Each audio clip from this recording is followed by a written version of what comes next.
5 fakta musafir Joko Kendil berkeliling sejak usia 19 tahun mengaku naik macan putih. Sang musafir Joko Kendil belakangan ini ramai diperbincangkan. Video dan foto-fotonya berseliweran di media sosial. Penampilan musafir Joko Kendil memang tidak biasa. Ia berpakaian serba hitam dan kerap jalan cepat curi perhatian. Dalam video yang berbeda di media sosial, sosok Joko Kendil mengenakan celana cingkrang warna hitam, outer hitam lengan panjang, caping, menggendong tas dan juga membawa tongkat. Ia nampak mengenakan beberapa kalung tasbih. Berikut ini deretan fakta-faktanya dirangkum Tribun News. Menuju Gunung Muria. Saat berjalan kaki, ia tidak memakai sendal meskipun berjalan di aspal yang panas. Uniknya, Joko Kendil berjalan dengan cepat layaknya berlari. Sejumlah akun TikTok yang membagikan videonya saat bertemu Joko Kendil di jalan, YouTuber pemilik akun Sinau Huri pun berkesempatan untuk mewawancarai musafir itu. Saat dihentikan dan ditanya hendak kemana, pria itu mengatakan jika akan ke Gunung Muria untuk mengambil tongkat yang ia kubur. Berkeliling sejak 2001 hingga 2025.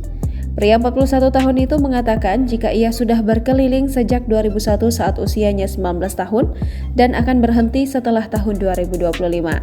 Dirinya sendiri pun belum menikah hingga saat ini.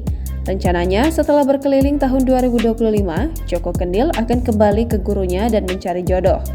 Namun terkait siapa yang akan menjadi jodohnya, Joko Kendil menyerahkan kepada sang guru Syekh Hadi Guntur. Naik macan putih. Yang membuat warganet heran adalah kecepatannya berjalan. Namun Joko Kendil mengatakan jika ia tidak jalan kaki, melainkan menaiki macan putih. Joko Kendil mengatakan jika ia mendapatkan macan itu dari gurunya dengan melalui puasa. Identitas asli terungkap. Sedangkan nama Joko Kendil sendiri merupakan nama pemberian gurunya, Syekh Hadi Guntur. Nama asli musafir Joko Kendil adalah Kusnan yang berasal dari daerah Kabupaten Demak, Jawa Tengah. Setelah mengambil tongkat di Muria, ia akan melanjutkan perjalanan ke Mantingan, Jepara. Tak pernah lupakan sholat. Meskipun hidup di jalan, namun Joko Kendil tak melupakan kewajibannya sholat. Dia juga berpesan kepada semua orang supaya terus beribadah kepada Tuhan. Joko Kendil juga mengingatkan bahwa dunia ini tidak lama.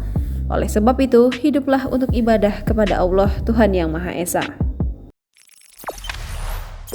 Jangan lupa subscribe, share, komen, dan like ya!